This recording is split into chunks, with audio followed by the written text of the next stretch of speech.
Coucou tout le monde, c'est l'heure du live sur cette page. Ici Céline Racine. Je suis nutrithérapeute, énergéticienne et le but de ces lives c'est de répondre à vos questions sur des thèmes que j'ai partagés ou que vous avez envie que je développe ou sur des problèmes ou des questions tout simplement de santé, de jeûne, d'alimentation et de bien-être en général. Alors aujourd'hui, je vais revenir sur le sujet que j'ai présenté mardi sur cette page qui parlait de l'importance du sommeil dans un processus perte de poids.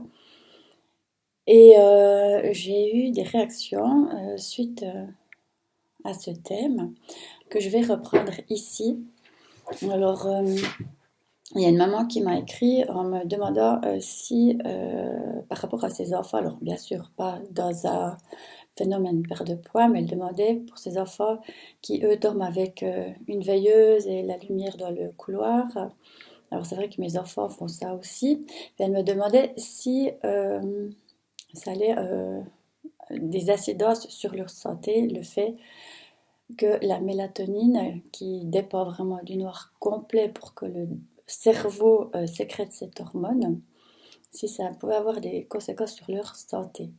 Alors, bien sûr, les enfants, ils sont jeunes, ils récupèrent rapidement leur système, leur métabolisme, il arrive à s'adapter assez facilement, mais il faut savoir qu'à terme, évidemment, tout ça, c'est tout des petites choses qui vont entamer le capital santé.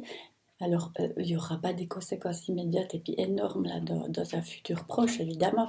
Mais c'est pour ça que arrivé à l'âge adulte, vers 40, 50, 60 ans, 70 ans, enfin bien plus tard, on a notre santé qui s'altère. Et tout ça parce que justement, on n'a pas forcément mis en place assez de périodes de récupération, que ce soit en termes de sommeil, en termes pour le corps, pour la digestion, pour enfin, toutes sortes d'éléments qui sont nécessaires pour une bonne santé. Donc, je ne veux pas faire peur à cette maman. Évidemment, je lui ai répondu que ça entamait, on ne peut pas le nier. Voilà, la mélatonine, elle n'est pas sécrétée normalement par le cerveau. Forcément que le corps, il va devoir aller puiser dans ses réserves et à un moment donné, les réserves, elles seront anéanties. Donc, d'où l'importance de toujours alterner les moments de stress que peut connaître le corps à un moment donné avec des moments de repos. Et ça, pour tous les niveaux, que ce soit un stress physique, un stress émotionnel, que ce soit le fait de faire du sport, après on se repose, le fait de dormir, la journée on est éveillé, le fait d'avoir des moments de stress, d'alterner avec des moments de relaxation. Tout ça, c'est vraiment important. Donc, à se rappeler de ça, pourquoi c'est important de prendre soin de soi et qu'on peut avoir des moments plus intenses où on peut pousser le corps dans des extrémités plus ou moins, on va dire, ouais, violentes, c'est un peu trop lourd, mais intenses, on va dire. Mais c'est aussi très important d'avoir des moments de récupération. D'ailleurs, un sportif qui s'entraîne, s'il ne se repose pas, ses performances, elles vont aussi être diminuées. Il ne va pas progresser. S'il n'alterne pas un moment de repos avec un moment d'entraînement, les performances, elles seront pas aussi bonnes. Donc, voilà, l'importance vraiment de récupérer. J'ai eu aussi une autre question. Alors, une dame qui me dit qu'elle se réveille pas, elle n'a pas des réveils nocturnes, mais elle a des problèmes à s'endormir. Ça lui prend parfois du temps avant de s'endormir. Alors là, on peut jouer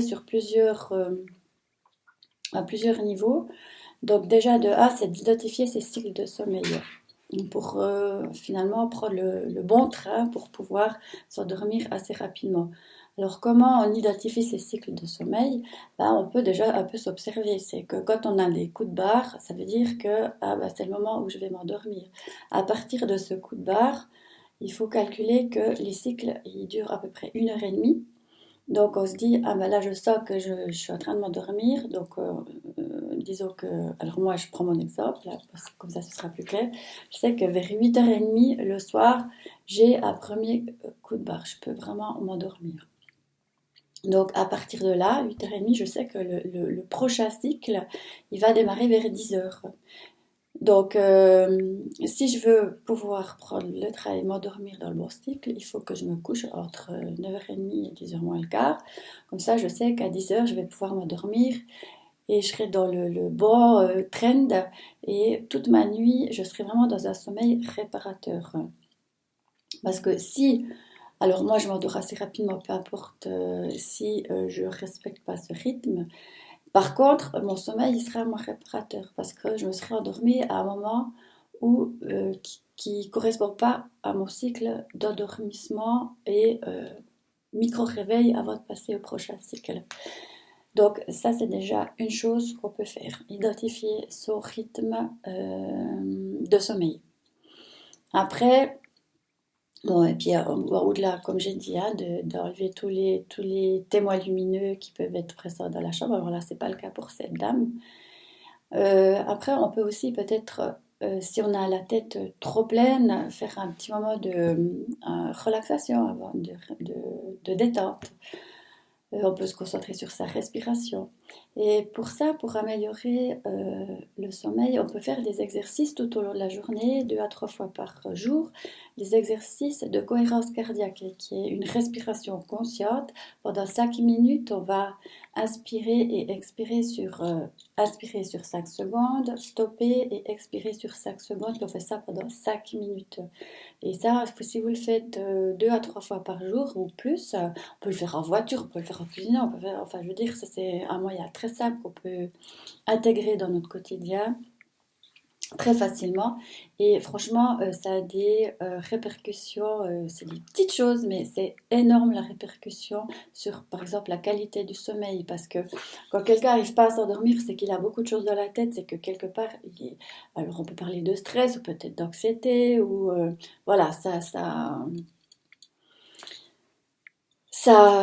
roule, ça tourne dans la tête et on n'arrive pas à mettre sur stop. Donc ça peut aider. Ça va amener de la détente, de la relaxation. Et après, on peut aussi utiliser évidemment des plantes pour l'endormissement. Alors, on pourra utiliser la valériane, on pourra utiliser la passiflore, la lavande. Chez Velleda notamment, il y a une préparation avec de la lavande qui est très efficace. Ou tout simplement de l'huile essentielle qu'on peut mettre sur le plexus solaire. Et tout ça, ça va vraiment apaiser, mettre le mental, ça va couper le mental. Et ça aide aussi beaucoup pour l'endormissement. Après, il y a aussi évidemment les tisanes. Après, bon, les tisanes, le problème, c'est qu'on peut être réveillé durant la nuit parce qu'on doit aller aux toilettes. Si après on se rendort facilement derrière, c'est pas trop un souci, mais voilà. Donc, puis évidemment, bah, aussi au niveau de l'alimentation, manger léger, éviter les protéines trop difficiles à digérer, notamment les protéines animales, hein, qui sont quand même, qui demandent beaucoup d'efforts à l'organisme pour les digérer, surtout le soir. Donc, on va privilégier une alimentation légère, sans produits animaux, et pour vraiment alléger le système digestif, qu'il ait de moins d'efforts possible à fournir. Et comme ça, l'énergie, elle se met vraiment par rapport sur le système d'endormissement, le système parasympathique. Donc voilà, ça c'est vraiment les mesures que je pourrais conseiller pour s'endormir tout tranquillement, tout doucement. Et puis après, bon, bah, si on a des réveils nocturnes et qu'on n'arrive pas à s'endormir, ça c'est encore un autre problème où là, il faut travailler sur la sérotonine en amenant du tryptophane, notamment vers les 4h, 5h de l'après-midi. c'est travailler vraiment sur cet axe-là de la sérotonine. Ça veut dire qu'on a trop, là aussi, de dopamine, donc, non, pardon, trop de cortisol, ça veut dire c'est l'hormone du stress qui va sécréter, effectivement, se sécréter, et ça va, ouais, je me mélange avec ces hormones, c'est pas grave, mais ça veut dire que si vous vous réveillez, vous êtes dans un état de stress, donc vous avez trop de cortisol, et ça a un impact sur la mélatonine. Donc voilà. Aussi pourquoi il faut... C'est à moi... oh là là, pardon. J'ai un blanc, je m'égare, pardon. Mais voilà, donc réveil nocturne, sérotonine à travailler parce qu'on a trop de stress et on n'arrive plus à se rendormir. Bon, c'est aussi, bah, là aussi, si vous avez des réveils nocturnes que vous n'arrivez pas à vous rendormir, bah, la respiration, comme je l'ai expliqué tout à l'heure, avec la cohérence cardiaque, hein, se concentrer sur sa respiration, se détendre, se relaxer. Et ça, c'est aussi très efficace à ce moment-là pour lâcher prise, mettre la conscience ailleurs, déplacer la conscience, la sortir de sa tête pour plutôt l'amener dans le corps et amener du calme. Voilà, pour aujourd'hui, ça me tenait à cœur de répondre à ces questions, d'amener un peu plus de compléments dans les réponses que j'ai déjà données. Et on se retrouve mardi ici vers 11 heures aussi.